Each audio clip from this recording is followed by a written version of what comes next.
When you're pregnant. It's my 8 people. My mama was on crack. She's not an alcoholic. Okay. Dad, you understand now, right? Record me, please. That's why I'm a druggy dick and alcoholic. I'm just gonna sit here though. Okay. All right. I'm gonna back up because it's bright. Nobody needs to make eye contact. That's totally fine. So my name is Jessalyn Bagley. Gotta have that on record. I'm doing my speech on drowning. First, I'd like to talk about the difference between drowning and near drowning. Drowning is actual death from suffocation due to submersion. Near drowning is at least temporary survival due to submersion. Near drowning can actually cause death within 96 hours of being submerged in the water. There's almost 9,000 water accidents a year in the U.S. and 5,000 of those are actually due to drowning. Ages 15 to 24 is actually #1 in drowning. Includes alcohol or not being good swimmers and going out into deep water, things like that. And under 5, which usually happens at home in the bathtub or pools. And actually the #1 cause for drowning in under 5-year-olds is 5-gallon buckets, which I thought was kind of crazy, that just collect water around the yard or whatever. And then there's also a difference between active and passive drowning. Some of the signs of active drowning are splashy and then calling for help, the obvious signs of drowning. Passive drowning, you can either be conscious or unconscious.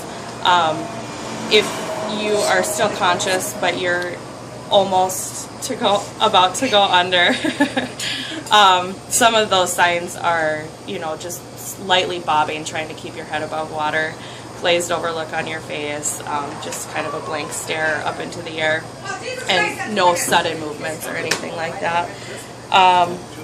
There's also some of the different types of drowning that go with that also is wet drowning, where water actually enters your lungs.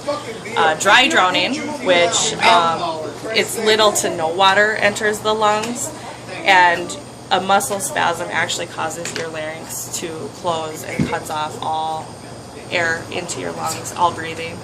And then secondary drowning, which you are resuscitated, but you die within 48 to 96 hours after that due to aspiration pneumonia.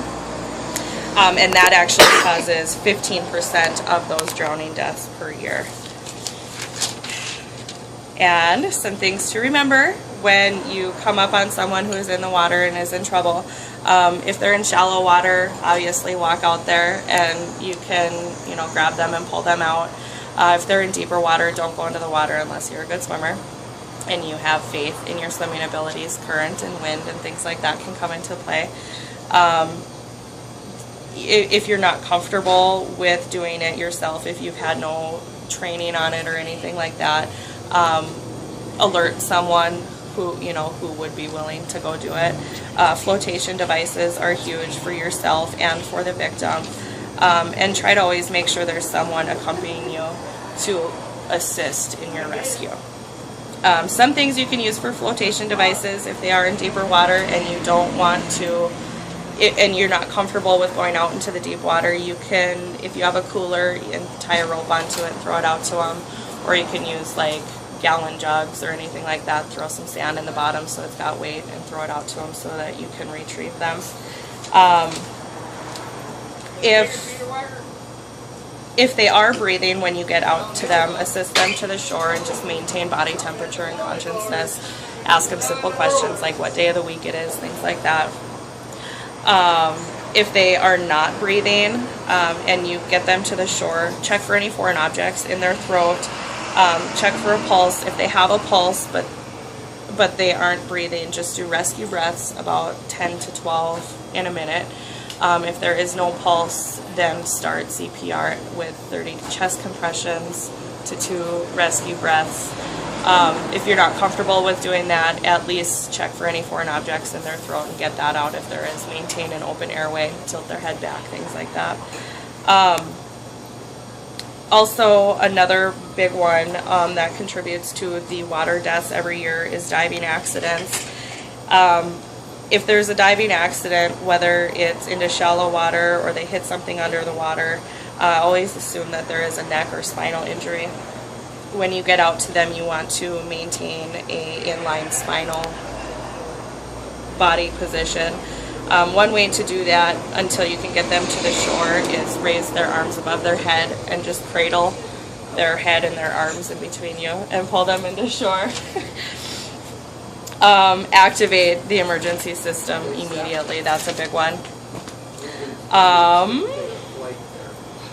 And yeah, if you're not comfortable with doing any of those things, you're not comfortable with starting CPR, you haven't had training or anything like that, you can still definitely take a huge part in saving someone's life after a water accident. Maintain the body support, especially if it's a diving accident. You know, maintain an inline body position, support their head and their back, and just keep them calm until a professional arrives. And, you know, always maintain an open airway and keep them calm, and if they are conscious, keep them conscious. That's about it. Thank you.